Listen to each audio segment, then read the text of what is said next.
Get ready to take a look behind the scenes and enter the impossible for the Between Two Minds podcast with our hosts, Judge Mentalist and Bernardo Rodriguez. Can they really tell you what you're thinking? All right, so I just had an idea. Welcome, everybody, to the Between Two Minds Behind the Scenes podcast. This is kind of like a podcast and a production meeting.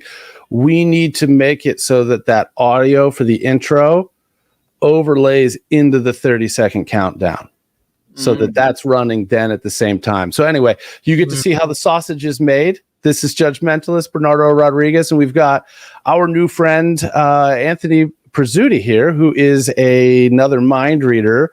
We are doing another live Rochester Fringe Fest edition, although, as you can see, if you've watched the other podcasts that we've done related to the Rochester Fringe when we were in our Airbnb, we are no longer in that Airbnb. So Bernardo and I, our schedule has run its course. We had a fantastic time up there at the Fringe. Hopefully you will see us back there next year. We're going to try to bring that whole show that we do, the 90-minute show that many of you are aware of, but there is still a week left, now a little less than a week left of the Rochester Fringe. And we wanted to introduce you to another fantastic performer who has two shows coming up at the Fringe. Good afternoon, Anthony. Tell us, introduce yourself. Tell us a little about yourself. Hey, thanks for having me on. This is pretty cool. My name's Anthony. Yeah, I'm a mentalist. I've been doing mentalism since I was like 13 years old. 24 years old now. And it's been, it's taken me all over the place. As you guys know, it kind of just, takes its course and you end up here, you end up there, and you're like, wow, I never thought I would end up doing all this different stuff. But yeah, that's about it. And you've been doing, you do obviously kind of like us, public shows, private shows, fringe festivals, all sorts of stuff. Any other niches that you find yourself falling into as far as constantly getting booked for? I've kind of dabbled in a lot of the golf course stuff. So a lot of these golf courses will have, they'll have ballrooms and stuff like that. And then they want to entertain their guests. And a lot of them actually have members, which is cool because you don't have to worry so much about ticket sales. You can just, they send an email out to all 1,000 of their members, and then there you go. You end up with a few hundred people at your show without having to do much. But other than that, no, just been sticking to the Fringe festivals. Fringe is very good because they have a lot of money to spend on advertising, and I'd say it's pretty well known. Would you say Fringe is well known? Have you guys come across people that don't know Fringe is? I didn't until last year. So until we started applying, I was like, what is this? And I didn't understand the concept. So we kind of did our first After Dark, and I was like, oh, wow. Okay, this is cool. So, I would say that, I'll speak specifically about Rochester because we were just there. Yeah. If you're in the city and you are driving around or are on buses or otherwise, it's difficult to not know that it's happening. Whether or not, as a lay person, as an outsider, you know exactly what it is and what it means. It probably a mixed bag, but there's definitely enough out there between billboards. I didn't listen to much radio, but I would imagine that they did radio ads and TV stuff because I know that they had connections and media partners there. So that kind of makes sense that they're there. The guidebook is prevalent, especially downtown, but certainly outside of that and some of the suburbs as well. So, they do a fairly solid job as far as I'm concerned from letting people know that, hey, the Fringe is here. For individual shows, obviously then it kind of flips over to, okay, they're here at the party, get them to come hang out in my corner. And that then comes down to venues and individual entertainers to make sure that the word is out appropriately. Yeah. But yeah. The good thing about Rochester Fringe that you guys just did is, in my opinion, it is one of the best fringes. And I'm not, obviously I'm biased because I live in Rochester, but it truly is one of the best because they have a lot of money for advertising. Like you said, the guidebook that they have is really good. And did you page ad? Is that what you had We split one. Yeah, we did one that kind of contemplated both of our shows. Yeah, those are really good, and a lot of other fringes don't have that. Like we went to San Diego, the San Diego Fringe Festival, and their guidebook was horrible. I mean, it's just this giant block of like hundreds of names, and you have to just go down and like try and find like your name. Oh, that show is here. It's just terrible. So I think that Rochester really has it down. So I mean, the one thing that we certainly noticed from the start is that the process of getting into it super organized. And you know, for any performers out there that are thinking about getting into the Fringe game or are considering Rochester Fringe, you are going to put all of your media stuff, all of your promotional assets, description of your show, et cetera, into this system one time. Mm-hmm. Once you've got that in there and it's all solidified, on to the next page where you get to go through and just browse the venues. And I know that you've got a relationship with a venue that you've been performing at for a number of years. So the process at that point for you, probably a little different than a newcomer like us. But you go through and it's like, okay, well, I know that I need certain things to do my show. I need to be able to hook into a sound system. I would like to have a capacity between, you know, in a certain range. Yeah. And then I'll apply to the venues that fit that description, as Bernardo did as well. Right. And then from there, it's just sit and wait. So, you know, a lot of other fringes, I mean, I enjoy or very much enjoyed the fact that, you know, I knew that on the back end, it was a venue that was looking at my show and saying, I want this here. Whoops, I just hit a button on there. That was a little operator error. But it was an actual person that was going to be there during most of my shows saying, hey, I want this in my facility, or this isn't for us. Whereas some of them are just a pure lottery. Yeah. And I'm like, how does that work? Like in my opinion, and I know this is probably like, you know, it kind of runs against the true grain of what Fringe is supposed to be, you know, an open access to allow artists of all sorts of caliber to come and perform. But like, what stops me from applying a show in a lottery format, getting selected, and having a stool on stage with a spotlight on the stool, and I sit there and chew a stick of gum for 30 minutes. Yeah, that's a good point. And there was somebody in California in one of the fringes that did that. The whole show, they just sat there on a stool the entire time. I think they were dressed as an old man or something like that, but that was their whole show. That was it. And people were buying tickets for it. So it was kind of like, really? You know, you're making money. You're making more money than I am right now because you sold more tickets and you're just doing nothing. So hey, get wrecked. I guess they taught them a lesson. Yeah.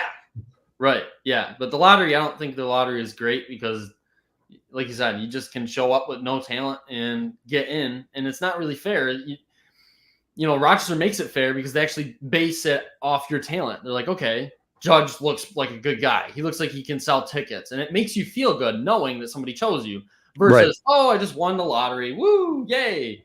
You know, so I think that's the best way to do it.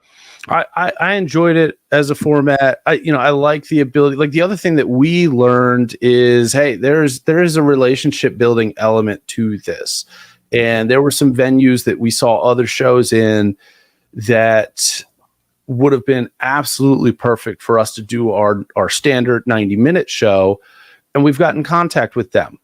And, you know, for us, the plan next year, because even though the Fringe format says, hey, we want something that's 60 minutes or less, clearly from some of the shows in the guide, if it's been arranged with the venue and you want to do a 70 or a 90 or whatever it might be minute show, then fine, it's done. You know, they're not, I don't think that Fringe is going to kick it. I mean, we saw evidence of them not kicking longer shows, but you're not going to necessarily drop that into the, into the system saying, hey, this is a 90-minute show. You're going to put in the show and then the venue will communicate that when you set up the contract. So we're certainly gonna try to bring the full show next year. But we're well down the line from even having to worry about that. Right. So tell us a little bit more about your show. Assume, even though, obviously our podcast has people that are connected to our show, fans of us and everything watching it. So clearly they know what a mentalism show looks like. But for people who might just randomly be finding this on social media, tell us about your show. Yeah. So I'd say that my show is pretty different than most mentalism shows because, not exactly. I do kind of the original stuff, the classic things, but I do a lot of original created acts. So, for example, I'll use a lot of videos in my shows. I'll do something where maybe I'll have, I'll just do a bunch of forces. Are we allowed to say that? Like, can we talk about? Hey, it's up to you. I mean, This is going out. This is on YouTube right now. Wow. So yeah, that's fine. I mean, hey, look, I always tell everybody, look, I'm a mentalist, but I'm not going to truly tell you that I'm reading your mind. Like, it's an act. It's up to you to decide if it's real or not. But I'm telling you, it's an act. So that's kind of my motto. But yeah, like I'll do a thing where I'll force a few things, and then maybe throughout the show we'll have some hidden things, and I'll play a video at the end of the show. And there's a bunch of those different forces that were in that video, and I do it in a unique way. I've done a lot of stripping, like I'll strip my clothes off a lot and have reveals underneath my clothes, whether I'll be totally shirtless underneath the clothes or I'll be having some sort of clothes that are, I'm sure you guys have heard of color match, do that where I'm wearing the clothes that they colored in on stage, stuff like that. It's just pretty much comedy. We do a lot of, for our adult show, we have, we do add in a lot of vulgar words and everything. And we just pretty much make the mentalism show comedic and into an adult show. So. It's hard to explain though. I always find it's like very difficult to explain my show. I don't know how to explain it. We don't know if you caught the bottom bar or not. What's that? Bottom, yeah. True. There we go. Hopefully, yeah, it is true. I mean, I don't want to reveal it, but yeah, I mean, you're going to reveal it this weekend. So if you've been doing Rochester's Fringe, this will be your 4th year, correct? Yeah, I believe 3 or 4. I think there was a gap in between, obviously, 2020. Well, of course, yes. Yeah, I think maybe 3 or 4 times. But I wasn't always at the same venue. I've done a couple different venues. New show, right? For those who have seen you before, or locals that have seen your show somewhere that isn't Fringe, they're not. Buy these tickets, show up because it's number one. It's a really cool venue. We saw Banachek there. I don't know if you got to catch any of his shows or if you were back in town yet. I did. I saw one of his shows. Yeah. So it's a great place for your type of performance. And so when are your show times? Thursday at 6:30 p.m. and then Saturday at 8:30 p.m. Excellent. So we last year we pretty much sold out. It was like a few tickets shy from selling out, and it's a 300-seat theater there at the JCC. So then this year they decided to do 2 shows. I don't know if we're gonna sell out one of the shows or not. You never know. Fringe will surprise you. We had a huge amount of tickets sold at the door last year. Did you guys have any? You had ticket sales at the door?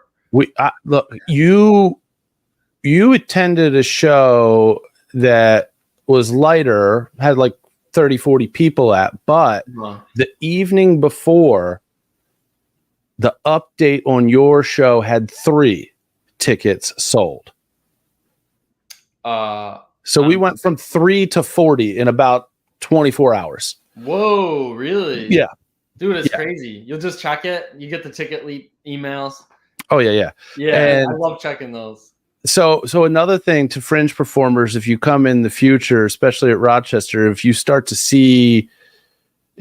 don't worry about low ticket sales as it goes. Still go promote, still do everything that you need to do to get yourself out there. But like you said, Fringe will surprise you. There were, I went to bed one night thinking, oh man, I got a show that has 3 people that have bought tickets, and there were like 40.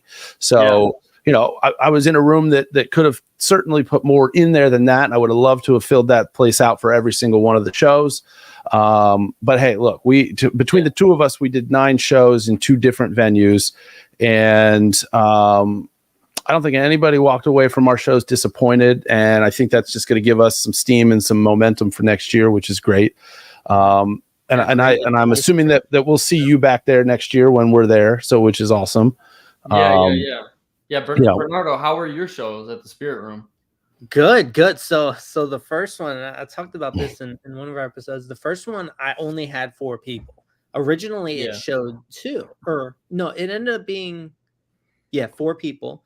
So I was like, oh my God, what am I going to do? I already planned prior to coming here. I needed a smaller show just in case certain things, for like a chair test, for example, which I was still able to do in this.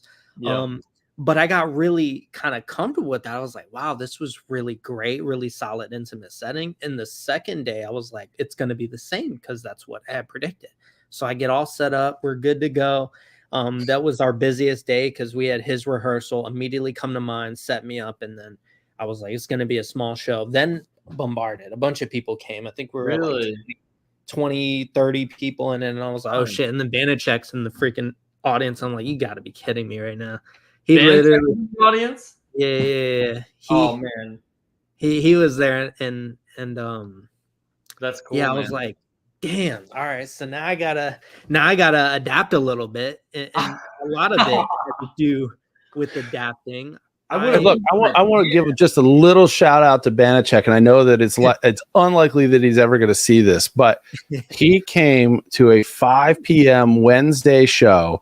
Sat in the middle of the audience, and for somebody who has, the history, the pedigree, the reputation that he has, the experience that he has, he was, as far as like an audience member was concerned, the band leader. Like when people started to applaud, because I was sitting in the back, very back, seeing everybody, he was the first one to have his hands together. He led the charge. He was everything that you'd want and not expect traditionally from a seasoned performer that doesn't, for lack of a better term, doesn't need this shit. Right. And he totally was in and on board, like top notch. Solid advice. The day prior we were all hanging out and he was like, I got in, I was gonna go to this show at 5 p.m. today, but I was a little tired and I was here thinking, that was my show. It's all good. And then he's like, oh, no way. And then LOL to me, he shows up to this one, which was cool. It was really cool. I mean, anybody that wants to see it, I love feedback as well. So it was great to kind of hear his thoughts on things. He enjoyed himself, which was great. The audience loved it, which was solid. That's all I can hope for. Then the third show, solid show. And then the final one was sold out to the point where people were standing up and paying to stand up, which was really solid, really cool. What is the capacity of the Spirit Room there? I don't know what the capacity is as opposed to what he thinks the capacity is. Yeah, what's the fire marshal capacity? Like, I don't know. So let's just say I didn't see one of those signs on a wall anywhere. Yeah. But the way that room was set up, the seating capacity was probably like 48 or 50. And then the owner in the side room. So there's the bar room, and then there's a side room where the performances are, but there's also a little music stage in the main room with the bar. So they actually had a couple of acts and probably still do have some acts that were doing stuff there. But what he said was 50, but we could probably push 30 more in there. I'm like, not seated. 75, I think, was like where he was like, and I was smiling a little bit like, oh, that'd be crazy to see. 50 is the number, legitimately. Right. Yeah. Comfortable number. We went to a belly dancer show on Sunday there. Okay. Yeah. And I'm sitting in the audience, and I'm tall. I'm 6'1", so I sit pretty tall up, and I could not see anything.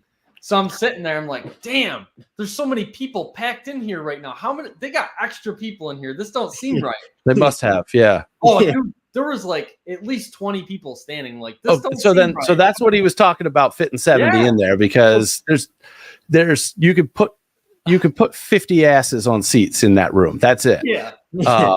Comfortably. Yeah.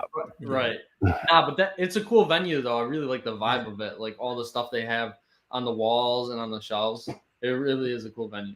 I mean, if somebody were to tell me to design a magic themed bar, 70 to 80% of my vision already exists right there. I wouldn't necessarily do exactly everything, but boy, oh boy, is it like spot on to the direction. And little things like I've spent some time with Jeff McBride at the House of Mystery in Vegas studying, and they even use the same freaking incense as he uses in his house. So like I walked in and I'm like, I already know where I am. Yeah. I'm already getting flashbacks to Vegas and McBride's place and everything like that. And I'm like, this is just so on point, on brand for what this is. Definitely a cool place. They do stuff year round. In fact, they talked to us about bringing the show back non-Fringe in that room. And so that may end up happening probably sometime around the spring. Cool. And, it's just a cool place. And we lucked out. Our Airbnb was on the third floor of that building. So no commute for him and 6 minutes to get to Rock Cinema, which was great. What did you think of Rock Cinema? Overall, it was a good experience. They were super cool people, really easy to deal with. Anything that we needed, which the needs were relatively minimal, but I'm running a hypnosis show. I need me and a microphone and hook my sound in and we're good. For my needs, their stage was probably a little small. There were some things that I tweaked in my show that had people moving around less than I normally would have, because it was you were on that stage. So 6x12 and 3 feet off the ground. I don't want people taking a swan dive off my stage. I know I was nervous when I had my eyes closed. I was going to fall off. I was like, I hope Judge is watching me right now, making sure I don't fall off this damn stage. Hey, I've got 2 jobs up there, and the one of keeping you safe is number 1. And that is himself. That first show, he almost literally walked off. I did almost take a dive off those stairs on one side of the stage, because with the smaller stage, I tried to in any opportunity that I had, and obviously you were up with your eyes closed most of the time, but any opportunity that I had to not be on that stage, I was going to take it, to just put full focus on everybody that was up on stage. Yeah. And, it's overall, I mean, one of the things that one of the owners told me is that they're potentially considering, if the fire marshal will let them, removing the front row of seating, which will allow them to expand that stage more so they can get bands and other things like that. And, like full on, drums, bass, all that jazz in there. And I'm like, look, you guys get a bigger stage. I'm not saying that I wouldn't come back here and do shows. Yeah. But I'm telling you, if you had a bigger stage, my shows have a few more fireworks in them than what I was allowed to bring here. Because it's funny, because a lot of times I have this routine that I'll use in the show where that I have a bunch of cocktail napkins, and that there's a suggestion that they become $100 bills, and we're throwing them all over the stage the whole show. So he's upstairs or somewhere, and I have this, this case from Cisco of cocktail napkins, and he's like going to pick it up. I'm like, oh, those are mine. And he looks at me and he's like, what, why do you have all these napkins? I'm like, well, I normally do this bit, but I didn't feel comfortable or safe doing it here because of the size of the stage. So those are just going back home. And he's like, oh, and then I think that he kind of felt the need to have the conversation with me later about, hey, we're thinking about expanding the stage if the fire marshal lets us. I'm like, you don't need to defend yourself to me. We had a fun time. We had a great time. We just don't want anyone slipping on a napkin. That would have been. Well, and sometimes I one of the early suggestions that I give to people is that, your butts are glued to the seats are glued to the floor. You're not leaving these seats unless I tell you to leave these seats. When there's money flying around, when people are deep in trance and that money becomes very real to them in that moment, they don't give a shit what I told them about staying in their seats sometimes. I have had people that will just get up in the middle of another routine and they're on their hands and knees crawling around picking up napkins. Like, I don't, that's an extra babysitting task, which I normally don't mind, but not on a smaller stage where somebody could potentially take a swan dive. So, we had a nice safe run. Nobody got hurt. Everybody's happy. Mission accomplished. And one of the things that I learned very early on about entertainment, performance, and otherwise, whether it be whatever it is that sometimes you get a curveball and you've got to adjust and you got to modify, and you do it. So yeah, that's how you got. It's really about adjusting. Bernardo, like, what did you say? You had 5 people in your audience the one day? Yeah, 4 or 5. I think 4 it was 5. Yeah, something. Yeah. You had 4. I think that first show you had 4 ticketed, and then the Fringe volunteer sat in, so you had 5 people there. Yeah. Yeah. That's tough, man. Like, when we went to California, it was the same type of way. That's it. I sold a total of 69 total tickets throughout. I only did 4 shows instead of 5 because I had to cancel my last one because I had 0 sold. So I canceled it the day of the show. It was horrible, and it was a big curveball because especially before that, I was used to my whole life of doing shows in front of a few hundred people. I'd never done anything under 40 or 50. So then I went to California and did that at the Fringe. I'm like, wow, but I still had a great time. I'm like, screw it. It was a good learning experience because you learn how to adapt, right? If you have a show, like actually for my old show, I have to have 7 people up on stage at one point for one of the routines. And I'm like, what the hell am I going to do? 7, there's only 4 people in the audience. I need 7 people. So then you just learn, that's what it's all about. So, yeah. I over prepared because I was afraid to have to adapt in real time, even though I still had to, but I was more like, if I didn't have a certain amount for my normal ending, I got to do the last show. I didn't get to do any of the others, even though I probably could have the third and second, maybe had I known. But the unknowing, I couldn't predict around it because it wouldn't be 1, an impressive routine, and 2, there's some logistics to it. And being able to do it the last show it reminded me, how much I miss, the ability to do that. And it also taught me that I need something that fits that same vibe that can fit for smaller crowds. So it had my brain turning and stuff. But for you, someone who, performs, shows already locally, what have been, some of the challenges? Obviously, you've had a different show each year, but I'm sure some of the people already have seen your stuff or know you exist. Like, I know here I perform for a lot of local peeps, and I've been fortunate enough to do a lot of the same stuff with some variation here and there, some changes. But how has that been like for you, for somebody who, who's doing the Fringe, doing local stuff and all that? I'd say, like pretty much trying to come up with new content, that's tough. You got to really get in that, that right mindset to come up with new content. Cause you don't want to show people the same thing. I don't know. It's kind of like competing with yourself. You did something really cool last year. Now you got to compete with that and like top it. You don't want them to say, oh, last year's show was better than this year. It's like, can't have that.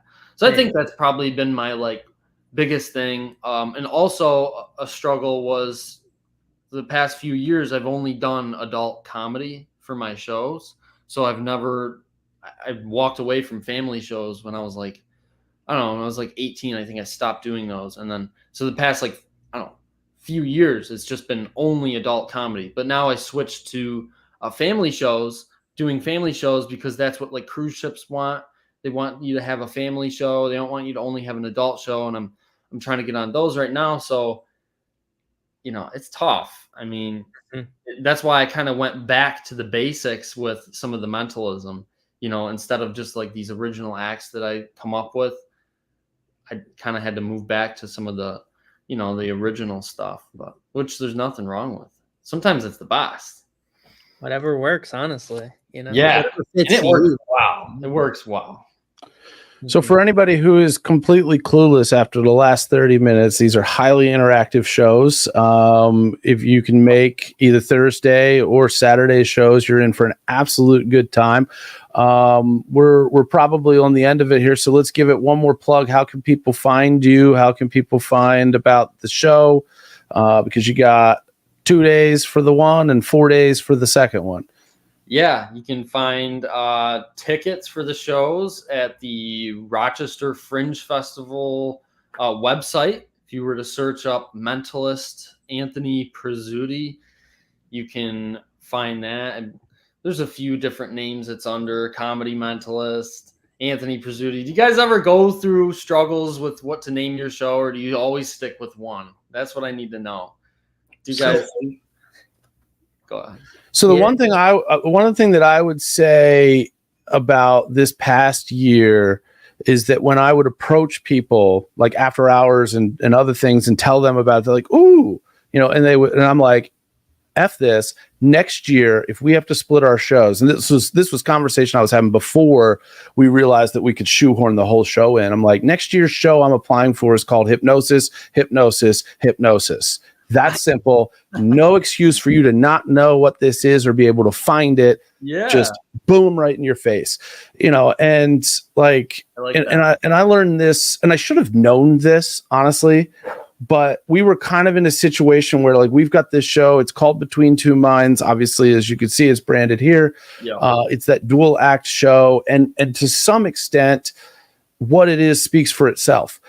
So when we were pushed with this challenge for Fringe of, hey, we've got to split our shows, we've got to name them different things, we were still trying to kind of be creative with it. And it was like, no, we're strangers in a strange land. You just need to,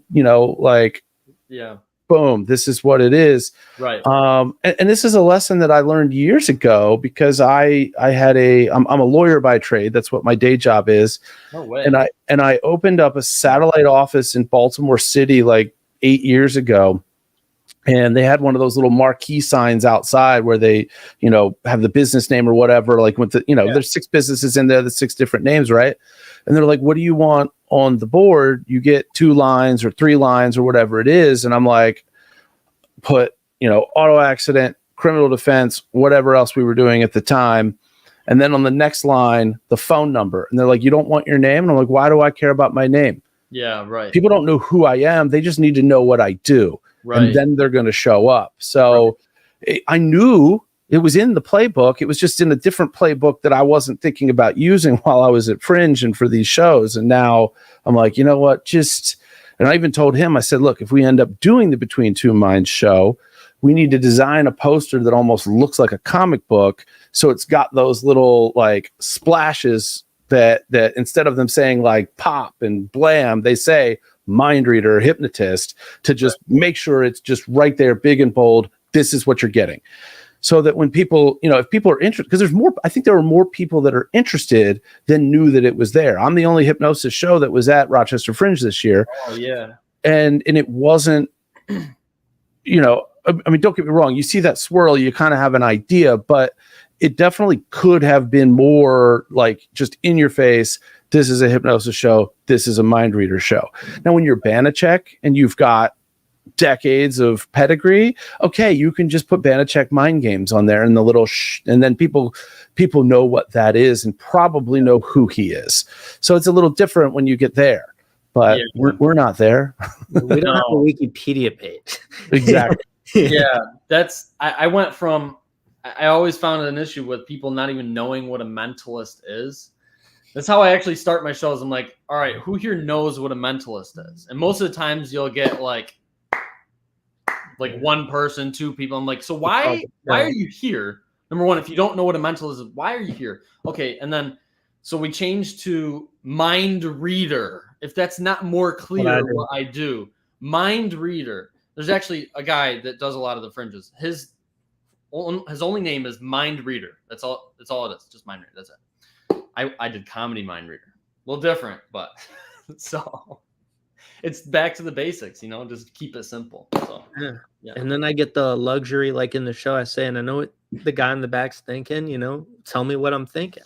And then I explain to them exactly what I mean when I say mind reader. And it changes the narrative a little bit, but you still have to prove yourself. But it's a lot cleaner. Right. Yeah. Exactly. Yeah. All right, friends. Well, we're running out of time here. I want to thank anybody who joined us live or anybody who is seeing this after the fact. Make sure you subscribe so you can see all of these. Next week, if you don't know, I'll be at the Michigan Hypnosis Conference.